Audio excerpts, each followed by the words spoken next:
Bonnie Bernstein welcoming you to the Athlete Effect podcast. And I want to start today's episode with a question for you.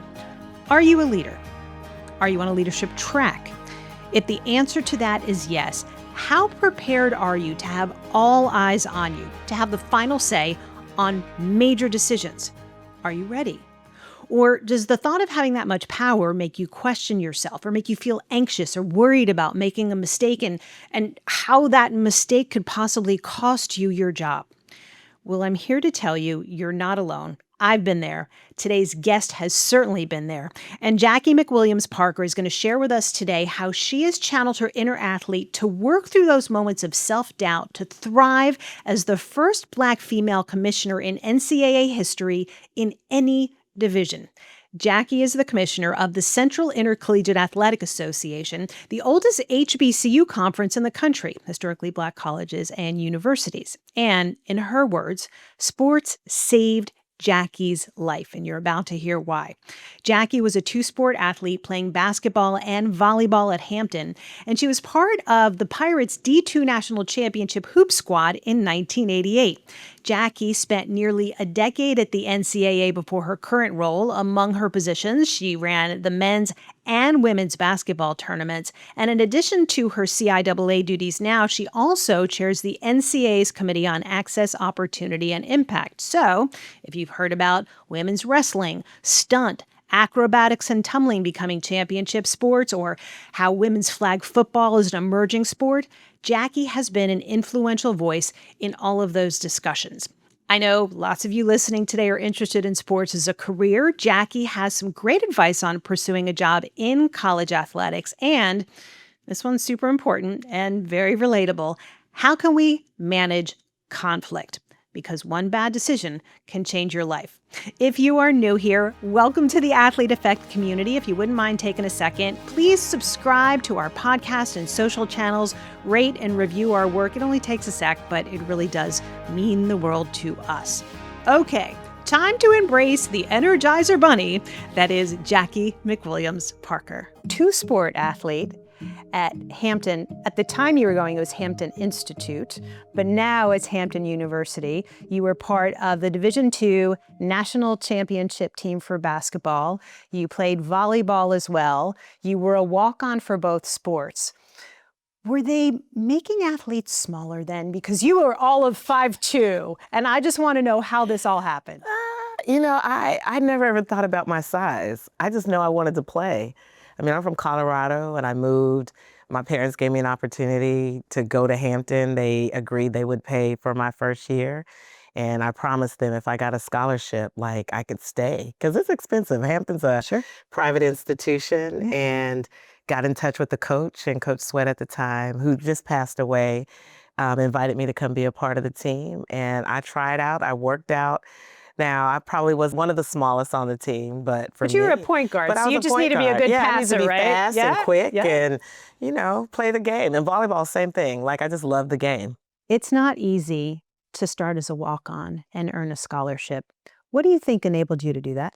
Drive, like the love of the game, the opportunity. Like, I just wanted to play. I knew that if I could just make the team and be a part of a team in college, that I could make a difference in my own community and my family, but really for myself. I didn't want to go back to Colorado. Like, I wanted to do something different. First generation college student.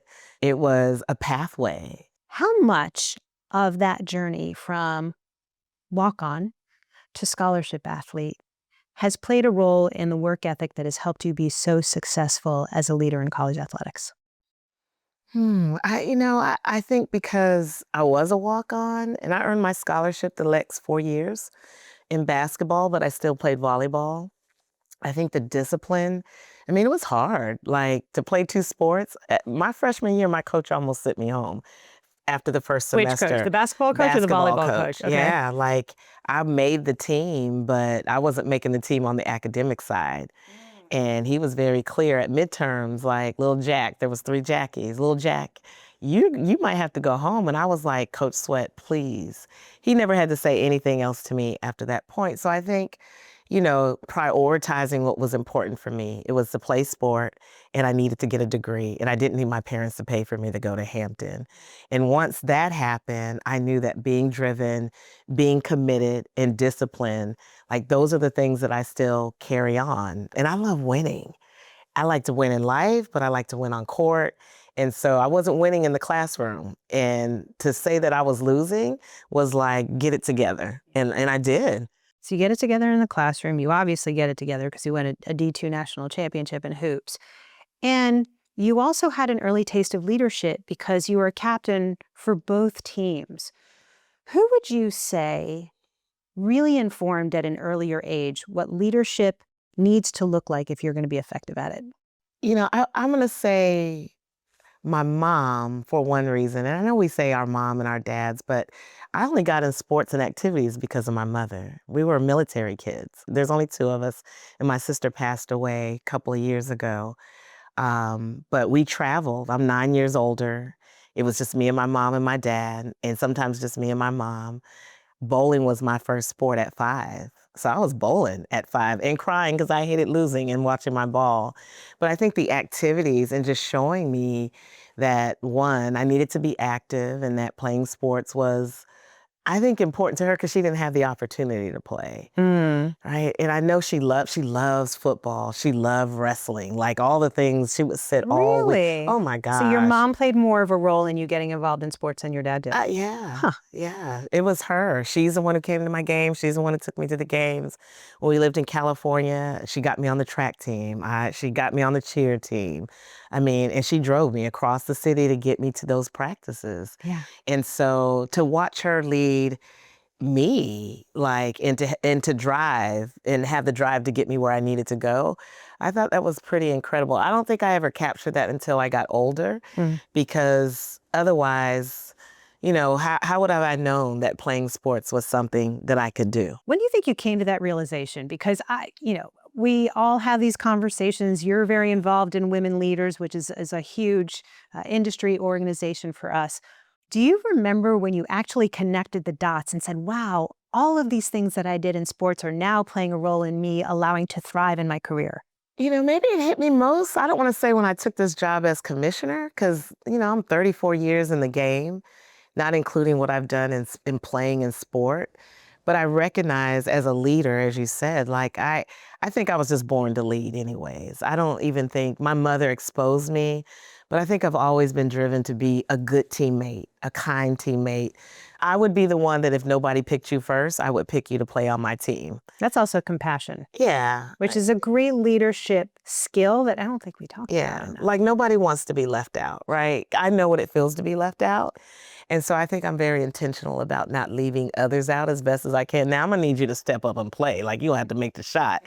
But I think being a leader for me is something, like even in my neighborhood, like I'm the one who, we started the games, Red Rover, like, hopscotch, I love to play, double dutch, like we learned that in the neighborhood, roller skating, like those were just things that were just natural to me that I could bring the kids. But then when I was done, I was done. That's an only child maybe thing. I don't know. You said you know what it feels like to be left out. What do you mean?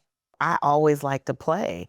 And it was always with the boys. And I'm not saying the girls didn't want to play. They just didn't play like I like to play, maybe. And so when you go out and play with the boys, football, they're playing football in the field. I can't play because I'm a girl. No, I can play. And when they gave me the ball, I could run faster than anybody. Or on the basketball court. I remember a little boy pushing me because I took the ball from him. And I remember pushing him back and holding him on the ground, Bonnie, like literally holding him on the ground. He's like, get off of me. I think that was the moment that maybe I even earned my power right there, that you cannot tell me that I can't play. And I'm probably a little bit quicker than you, maybe not bigger, but I can play the game. I think I've always kind of had to fight my way to be part of the game. I want to reflect a quote you gave me a few years ago back on you, because I've shared it a lot. I think it embodies who you are and helps people understand why you've been able to thrive the way you are. Being in sports saved my life. It created a sense of confidence for me when I didn't have it at home. It created family. That's what the sisterhood of sports does for you. What's the backstory there? being able to have sport and community is just really important. What did you not have at the time? I Because of think, your military, being a military brat. stability. Like you're constantly moving and trying to create new community just in school. But when I played sport, no matter if we moved or not, it's just this connection. Like we all love the game and we want to play. And it doesn't matter where you come from. It doesn't matter what you look like. Everybody just wants to play. And so for me, it gave me a sense of confidence because when I wasn't playing, I was fighting for position in other places because I might have been the only Black girl in the classroom, or I might only been the only Black girl on a field trip, right? And I was too dark. The boys didn't like me the same. I didn't have the long, pretty hair. It's that I wasn't light enough. And so I battled trying to find my confidence. But the game allowed me, it didn't matter. I could just play. I didn't have to worry about the hair. It's okay. It's okay. I could just be the best version of who I was in the game because I loved it. I could set, I could hit, I can run. I was faster. Like I really used the game and athletics as a safe space. For a lot of us, girls and boys, depending, the activity and having sport really gives us an opportunity to find our space in the world, in who we are. The confidence. I know I'm a leader. I know I'm a good person. I've learned to say I'm beautiful. I've learned to speak truth in my own life so that I could speak truth in other people's lives. And I believe sport helped me do that. First of all, thank you for being vulnerable. I think it's important for people to see incredible leaders being vulnerable because of part of good leadership, right? Yeah. And it's funny because you bounced around all over the world, predominantly in Colorado. Colorado is not a hotbed for historically Black colleges and universities. And so how do you wind up going from there to Hampton, Virginia, on the other side of the country, albeit on the water, which is nice? Were you intentionally going there to play sports, or was there another why behind how you got there? My godmother was my vice principal.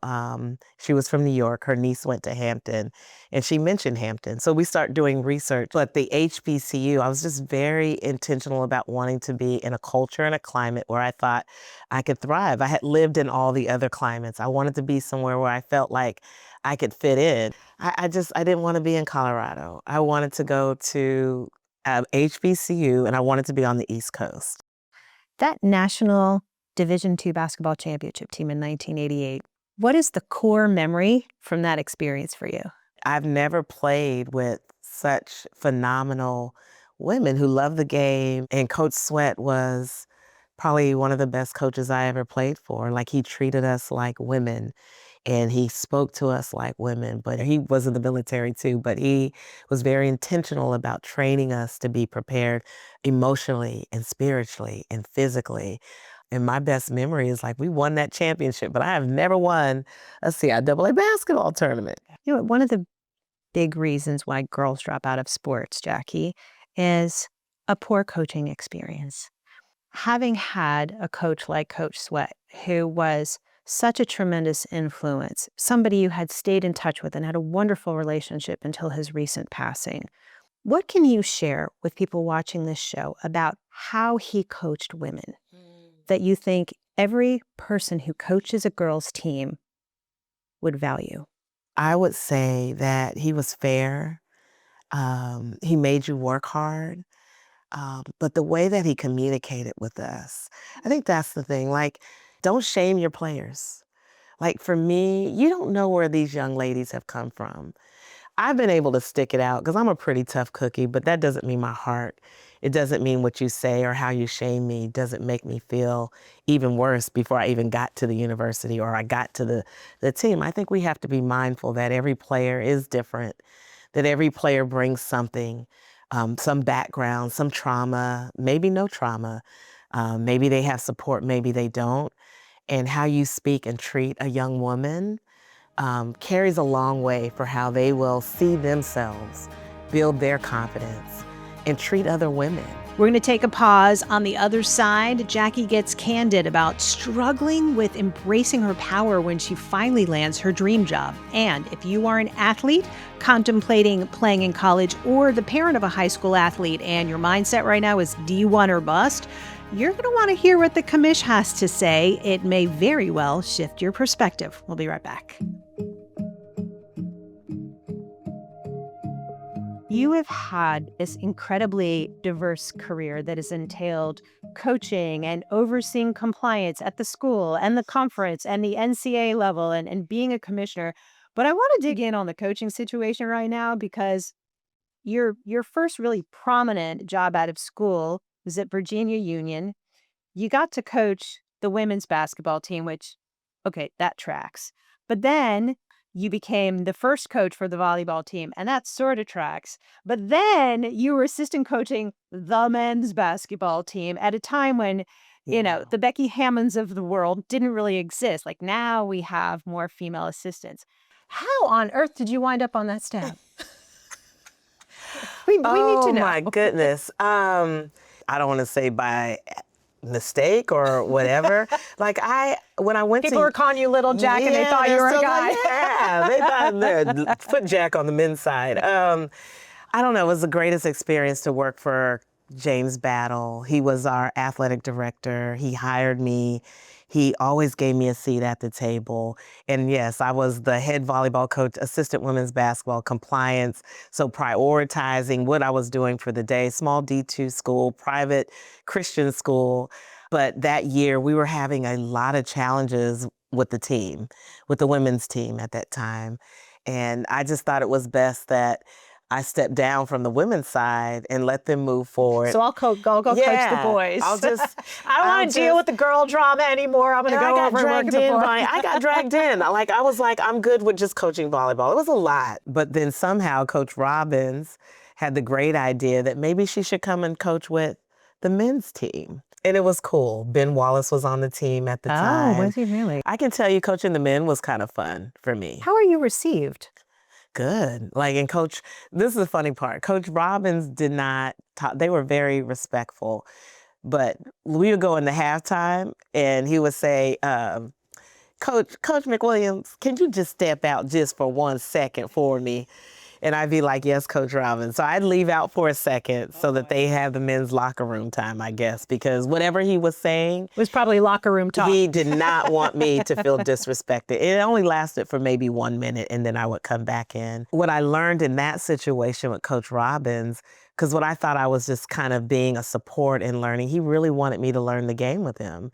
And he asked me questions about when the players didn't do, what did you see out there? Or what could we do better? And that kind of threw me off because I didn't really know that he respected me that way, and he did.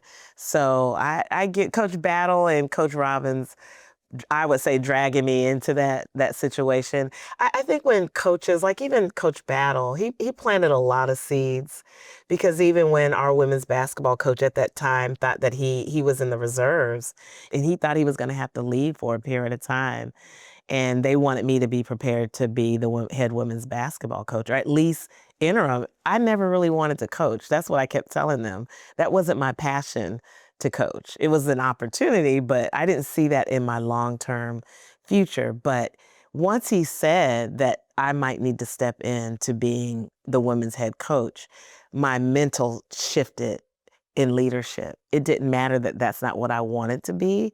It's something that I needed to be prepared to do. What made you decide that you wanted to become the commissioner of the Central Intercollegiate Athletic Association? I love that question, because when I got to the NCAA in 2003, and I remember once I started championships and working in, I had rowing, I had all the sports they say they don't want, right? But I actually love fencing, I love rowing, I love gymnastics, track and field, and all those individual sports. And I realized that I love event planning, I love championships, and I love organizations. But I really love the CIAA. This is my home. I got to play in this conference. I got to coach in this conference. I got to lead. I won awards, SWA of the year, whatever, Coach of the Year awards. But there's something about the culture here that if I ever had the opportunity to come back to, I wanted to be prepared for that. So when the job came open in 2012, Vonnie, before it even came open, I had already claimed the position. And this is no lie. To whom? Myself and the big man upstairs. Yes. I bought 2 suits because I knew that I would be interviewed twice with the board. So I got a call the day before the job position closed. So I submitted my stuff. I was prepared. And then I got called. The first call was a phone interview with some of the presidents. And then I got called back for a personal interview where I wore my first suit. And then before I was sitting in the airport, Terminal E, probably was at 37, gate 37. I was sitting there and got a call. What airport? At Charlotte Airport. And every time I walk by there, I'm like, my dream came true right then. I dreamt how I would be sitting at the table in my position and posture. I dreamt about that. It all happened. It actually happened. That is the ultimate manifestation. So when I say like dreams do come true, like for me, they did. You are the first woman of color to be a conference commissioner at any level. For those who may not know, what is the CIAA? It is the Central Intercollegiate Athletic Association. And what schools comprise your conference? The CIAA is comprised of 12 historically Black colleges and universities, as south as South Carolina, up in the mountains, West Virginia. We can go all the way up north to Pennsylvania, come back to the DMV, Virginia, and Maryland. And North Carolina. And North Carolina. That's a bunch of states. Yeah. If you're describing the role of a conference commissioner to a young person, how would you lay out that description? I would say I get to boss everybody and tell them what to do. I get to do really fun things like go to events. I get to talk to presidents. I get to talk to students and athletes. I get to make sure that everybody is safe, that they have fun at big events and championships. We get to give joy. I tell our team all the time, make sure that the student athletes always leave with a smile and that they felt the joy of what we get to do for them. So we're a big playground. Big playground. I'm not your average commissioner either. But if we're going to talk about the tough stuff on the same young person level, what does that entail? Ooh, sometimes I get to fight, but I don't fight. As a commissioner, I learned to get along with everyone because relationships and friendships do matter. But it doesn't mean that I have to be friends with them all the time. It just means that we have to do really good work to get the work done. That sounds very much like being a leader on a team. Yes, I'm a good teammate. So if you are on a team, see yourself, if you're the captain, you're the commissioner. And you are moving your team. You're running the plays. You're making sure that everyone's on time. You're making sure that everyone has their lunch. You're making sure everybody has been hydrated, and you're making sure that everybody knows who's on the team and who they're representing. Because whatever brand that you're wearing, if it's your family brand, you are representing your family. I get to represent the CIAA, so I wear the brand of making sure that leadership is always on top, that our legacy is always impacted. We're leaving good things behind, and the community is always feeling love.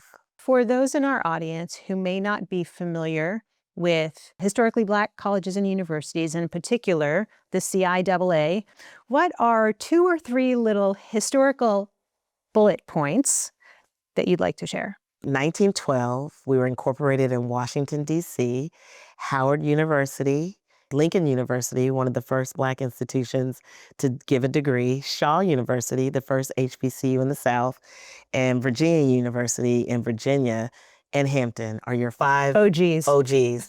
If you look at our logo and you see 5 stars, those 5 stars represent the 5 institutions that were the founders of the CIAA. I did not know that. Yes. That is a fun little tidbit. Yes. I think a lot of athletes and parents are thinking when it's time to look at colleges that Division I athletics, like the biggest, the most visible, the schools with the most money and resources when it comes to athletics, that's the only option.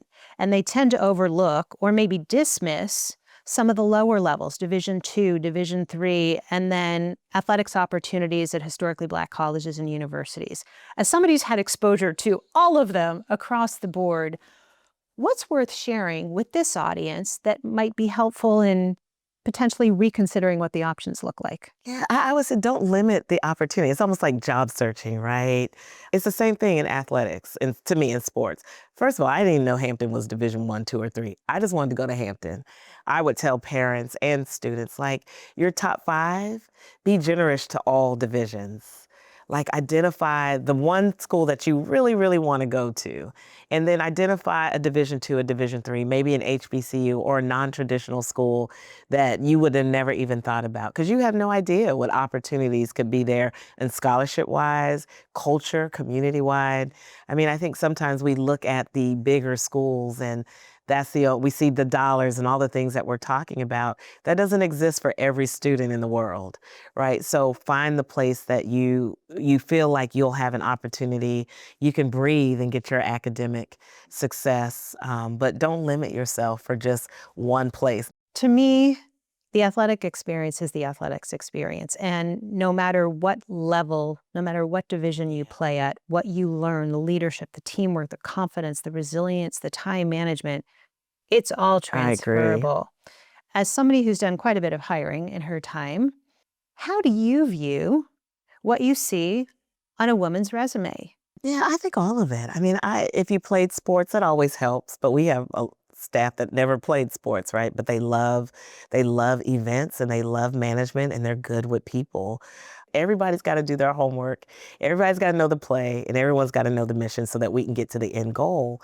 And so I want to look and I want to have women on our team, one that can see themselves way beyond that. I want them to learn that they can build their confidence and their self-esteem right here. If you couldn't do it anywhere else, you need to be able to do that with me, because I'm your captain and your leader that's going to make you feel good even when you didn't do well, because we all make mistakes, Bonnie. I think giving each other space to grow and to make mistakes and not hover over the work. I think women, we often want to do everything. We do feel like we're super women, right? Uh-huh. That we can do it all. Oh, you got like that Wonder My Woman daughter bracelet. bought that for me. That's very nice. And I wear it just to remind me that even as strong as I believe I am, there are moments and times where it's okay to not feel like I have to be a Wonder Woman. Let's talk about how failure in our athletics experiences helps frame the way we view our missteps in our adult life and how critical.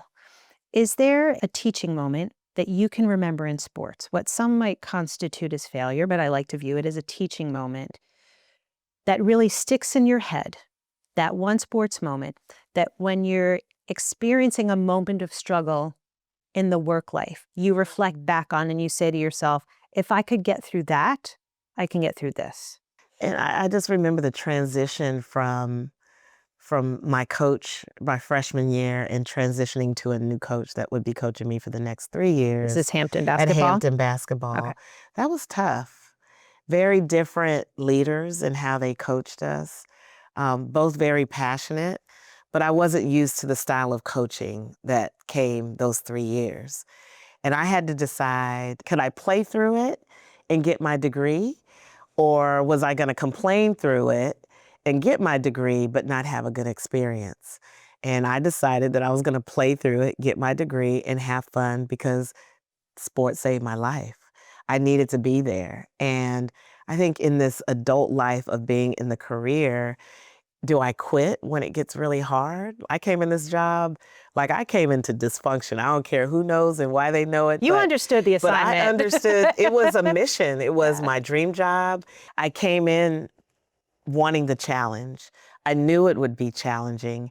And after a couple of years, I'm like, can I really work through this challenge? Emotionally, spiritually, physically, I was getting sick. The anxiety of messing up and not doing well. What's been so hard about it? It's not the work. I can run championships and events and do all that kind of tactical work. It's the emotional bandwidth that comes with it.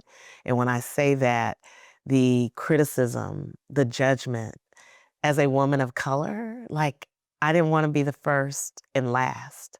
As the first Black female commissioner in any division, what's the most difficult challenge you've had to channel your inner athlete to help you work through?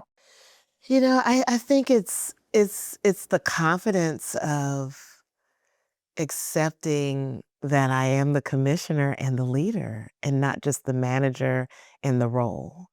That was hard because I've been under folks that have given and I'm the second person. But then to actually be in this role and have the expectations of you're actually the commissioner. You're the number one. And you need to make a decision was like, oh my gosh. I believe when I took this role, I was always trying to justify and explain and make sure that people could trust me and understand. And I remember my board chair saying, whispering, Commissioner, you're talking too much. And I go, I didn't know whether to take that as a negative or whatever, but I think in that moment he empowered me. Like, you don't have to say a whole lot. Your presence is enough. Your work is showing for itself. That was challenging. You can say less and it's okay. You can say less and it's okay. And to really own, like, you're in this role of influence, of power and opportunity, that you don't have to own it by yourself. And you can create space for a whole lot of other people. Time for a quick break. When we come back, Jacqie and I celebrate the explosion of girls and women's flag football. And if you're not familiar with historically Black colleges and universities, we're going to talk a bit about how HBCU campuses can offer a unique cultural experience for both students and student athletes. One of the most significant decisions that's been made since you came on as the CIAA commissioner is moving the storied conference basketball tournament from its longtime home in Charlotte back to Baltimore. And as somebody who's a University of Maryland alum, I know probably more about Baltimore than most. And I do realize, like many big cities, Baltimore's had its challenges. But you wanted to bring the tournament there to buoy Baltimore. Our three pillars are legacy, leadership, and community.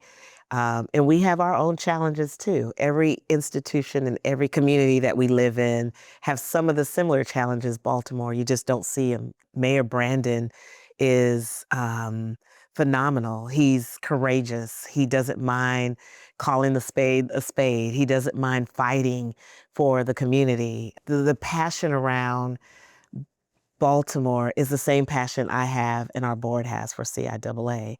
What we do to impact communities and how we align ourselves with Under Armour, with the television stations there, with Baltimore partners, like, it's natural. Like, we don't have to work hard to be good community partners there. Well, they're the cultural synergies, They're the right? cultural synergy. For those who aren't terribly familiar with HBCU communities, historically Black colleges and universities, and the culture that comes with it, what is that unique culture that creates such a richness about the experience of attending a university there? Yeah, for me, it's all about excellence and inclusive. It's about opportunity and access. And you don't have to be Black and brown to be a part of that experience. That's what, like, our teams are so diverse. We have 15 championships, and you can see from any part of the culture of the world on any of our teams. And I think there's this acceptance in HBCUs that allows for personal and professional growth. Our presidents are very in tune with the athletes and the students. They know them by name and by number. There's just this, I'm here because my HBCU Hampton, they knew me, watched me, saw me, and made sure that there were some doors open that I could get my first job at Virginia Union. Dennis Thomas, who was a former MEAC commissioner. That doesn't happen all the time. Like, there's an intentional behavior in the CIAA that, one, we protect the culture, but we also make it available for others to be a part of the experience.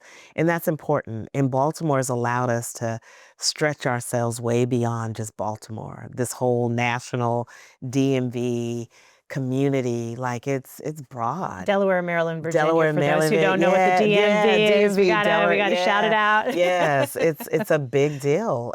We have a lot of alumni in the area that care about the CIAA, New Yorkers and folks in Jersey that never can get down to the Carolinas. So I just think we've been very intentional about what we do in Baltimore to make sure that it aligns with our legacy, their leadership, our leadership, the community, the Governor Moore and Lady Moore. They're all involved, so it's not a siloed event. It's very personal to all of us that our student athletes and students have the greater experience. And that's the beauty about sport, right? Sport to me is the one place where community can align. We can argue about everything else, but let the ball go up and see the energy of what happens when we work together to give that kind of experience. When you go to a CIAA basketball tournament, you're going to see so much more than basketball. Be a fly on the wall. What do you see at a basketball tournament of yours that you're not going to see anywhere else? Everything. I'm a fan of my own conference. As well you should I buy my own tickets. When I leave here, I'm like, I will still buy my tickets. I love this tournament. You will see kings and queens. You will see maybe some steppers from the sororities and fraternities. You will see a DJ, and it could be a national DJ. I mean, we've had Dougie Fresh in the building. We got cheer. Cheer is so big in your cheerleading and the bands. It's just so much energy. You'll see alumni that have been there for, I don't know, this might be their 60th basketball tournament. I mean, way before I was born, folks was coming to the tournament. It's a pageantry. Not just, it used to be like you were waiting for people to see what they were wearing and dressing. Some of that still happens, but I think it's the energy. It's that 1 week where nothing in the world matters but us. Yeah. I think you just get to see just a diverse heart and soul of who CIAA is inside and out. One of the things that we want to do with the Athlete Effect is really broaden the way we define sports beyond the traditional stick and ball. And I don't know if it's because of what you were exposed to. You were bowling when you were younger and you were playing double dutch and things that wouldn't fall under traditional sports, that you've historically been very supportive of bowling and cheer and girls flag. How has being in an HBCU environment really given you the flexibility to promote those sports before they were actually greenlit fairly recently at the NCAA level as championship sports? What's exciting for me is like when I was in the membership prior to working at the NCAA, I was on the Committee on Women's Athletics. And I remember having that conversation around what sports will give more Black and brown students the opportunity. And bowling was the one that we talked about. And so to see bowling become, again, at the time it was emerging, and then the conference, we mandated it. And then full circle, I'm chairing the Committee on Access, Impact, and Opportunity. And to finally see the cheer, there's always been debate about it, but our cheerleaders are so dynamic and athletic. Most all cheerleaders are. And then to see women's flag, because I think I wanted to play women's flag. There you go. I mean, maybe that's it. Because I wanted to play and I can't play, let's make sure you are living vicariously through this generation of athletes. Yes, like my cousin that lives in Florida actually coaches girls flag and boys flag football. So I went there last year to go watch him coach and really fell in love with the game more. One of the girls on his co-ed team was a quarterback. And I'm like, how cool. And he was coaching her and very intentional in sharing, her leadership and what to me, that's all we want. We just want to play, Bonnie. Why do you think flag has blown up with girls in particular? First of all, the NFL is behind it. So anytime you get the big leagues that probably involved, helps a little bit, yeah. And once they start talking about it, then it becomes, and then the NCAA got behind it. And so that just kind of helped with it. So the opportunity to add it last year when we knew that it was coming down the pipeline, and to see some of our schools really interested in it and seeing that it was an opportunity to add another women's sport. But there were women that were interested, especially those who have completed other sports that may be there for the next year for the grad So I'll get to see some of these women that I've been watching in volleyball and maybe basketball actually playing in women. It's sort of like rowing. Rowing has taken that effect when it first started, right? I tell you what, girls go and row in college, never having been on a crew team, but they're all coming from other places. And it's just that natural skill set that comes with being an athlete that allows you to get in a boat and do it well pretty quickly. Yeah, we just want to play. I would be the coxswain, in the back. I can see that. Yeah. Then you look at emerging sports like girls flag, like cheer, which is now being called stunt at the NCAA championship level. Wrestling has just come on as an NCAA championship sport. How does that open doors for girls who may not have been looking at participating in college sports? To be able to say, you don't have to just stop it here and play in a rec league. You can actually go to college and play. And get a scholarship. And get a scholarship. Yeah. Like that, that's a big deal for our girls. So I watched the wrestling national championship this year, and I was just so inspired. Like, these young ladies have been waiting a lifetime to be on a national stage. And finally, we get to give that opportunity. And finally, the CIAA, not finally, the CIAA is trying to stay as much as we can in the edge of creating these opportunities for our women as well. Don't go anywhere. I know so many of you listening are or hope to work in the sports industry one day. Commish dropping wisdom on how to approach that journey and some really valuable insight on conflict management, how Jacqie handles those sticky situations, some ideas that you can add to your own toolkit when we come back. There's a natural pathway if you play sports to stay in sports. Yes. And work in college athletics.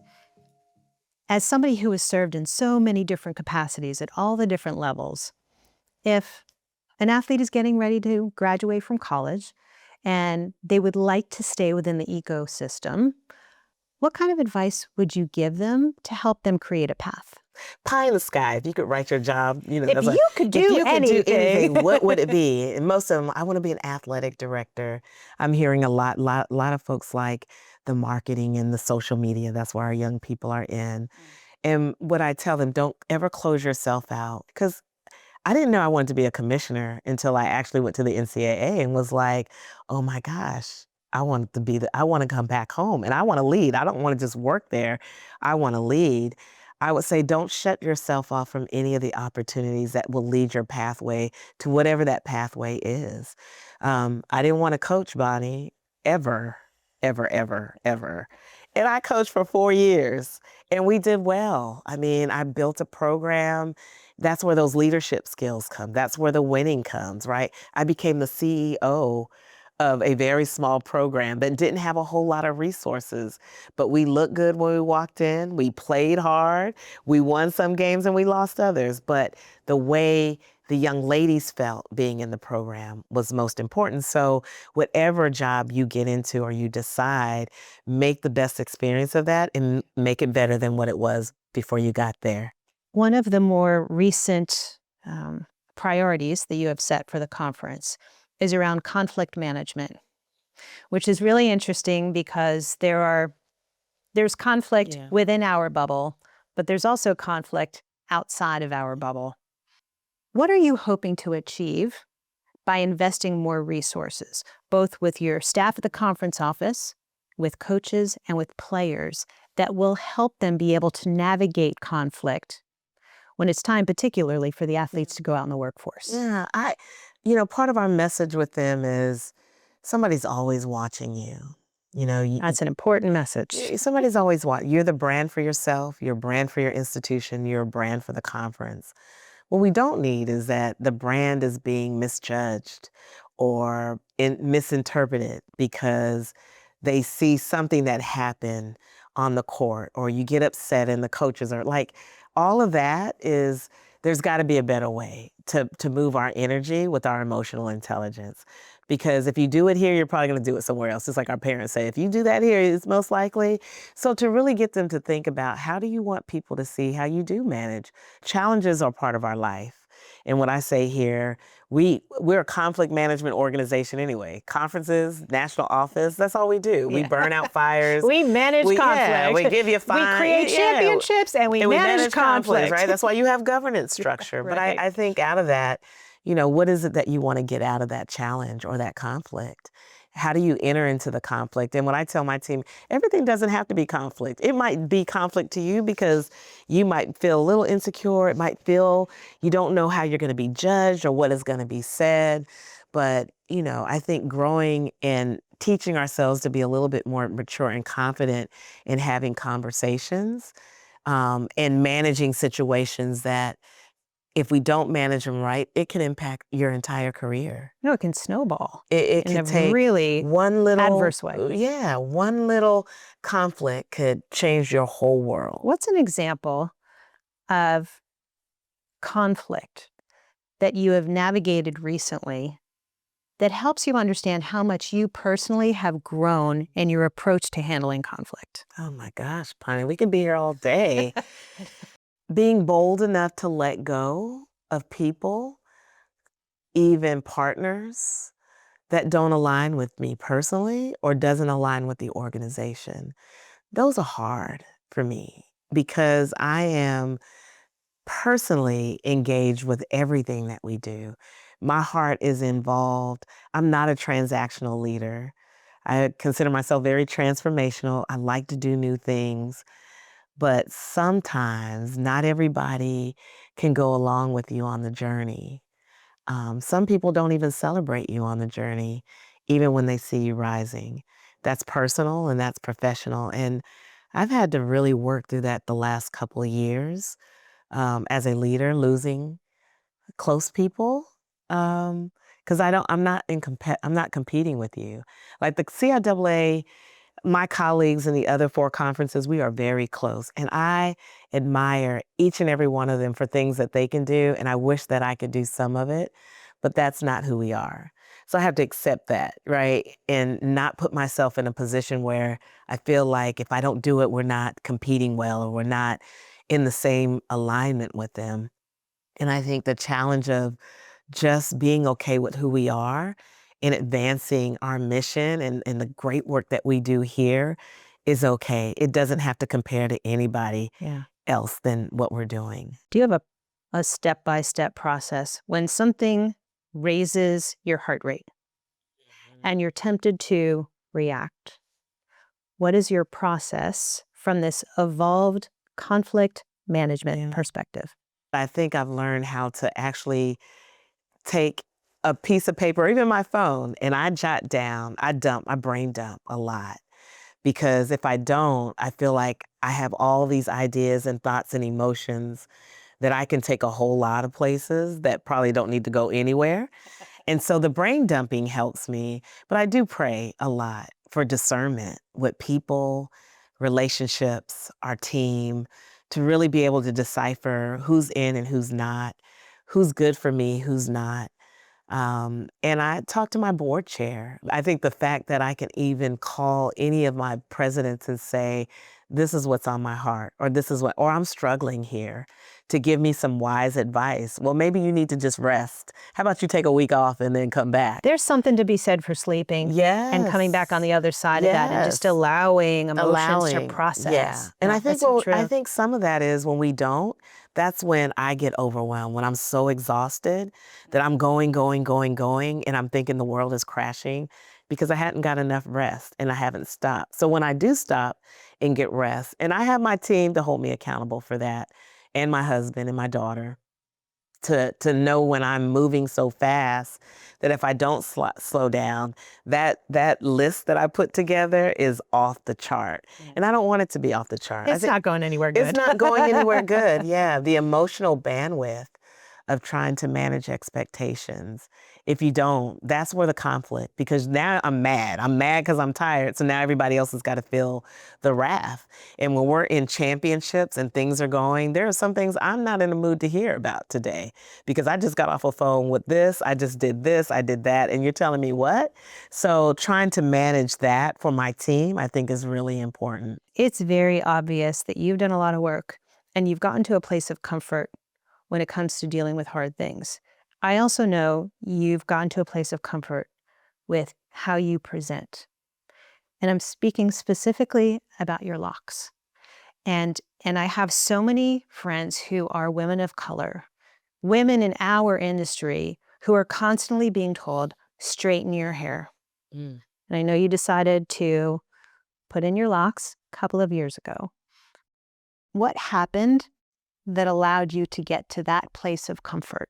2024 was a year of transition for me. I lost my sister April 9th of 2024. My daughter Simone was graduating. We were going to sell the house and move. I just knew there was going to be a lot of transition that year. And something in my spirit was like, just do it.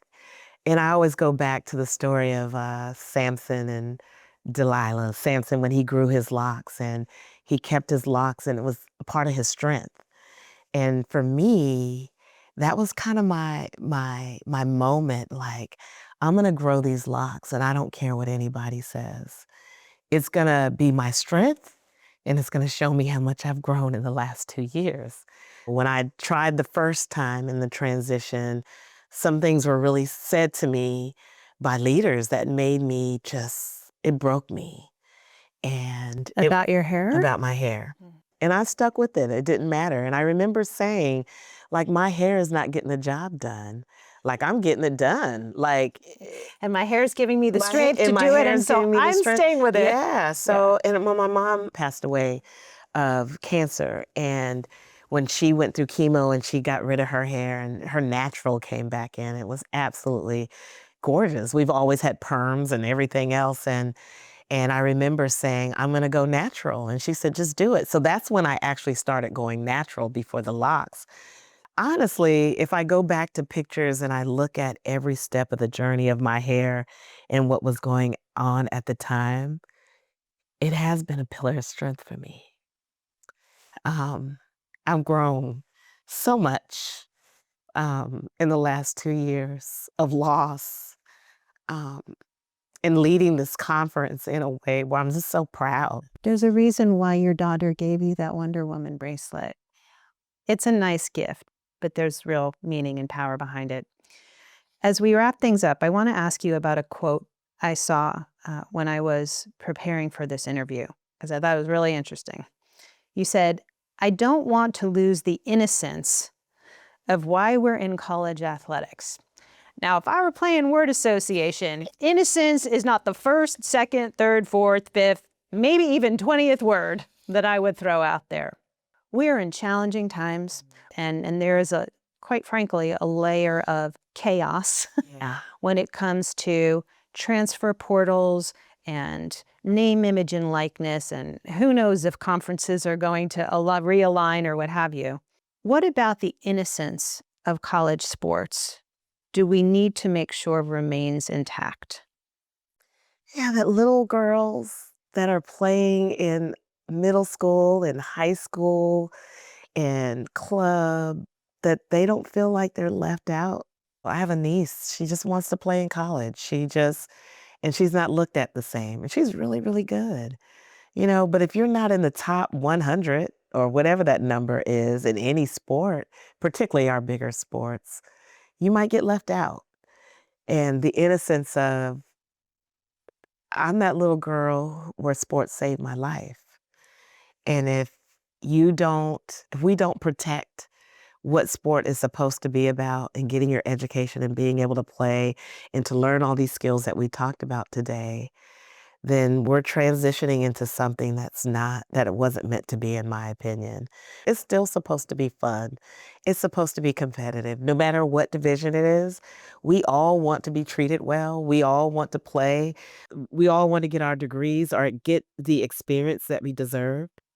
So it doesn't really matter what level it is. But if we're not careful, then we could demolish what was created to give someone like me an access to play at the only institution that I applied to, because that was my dream school.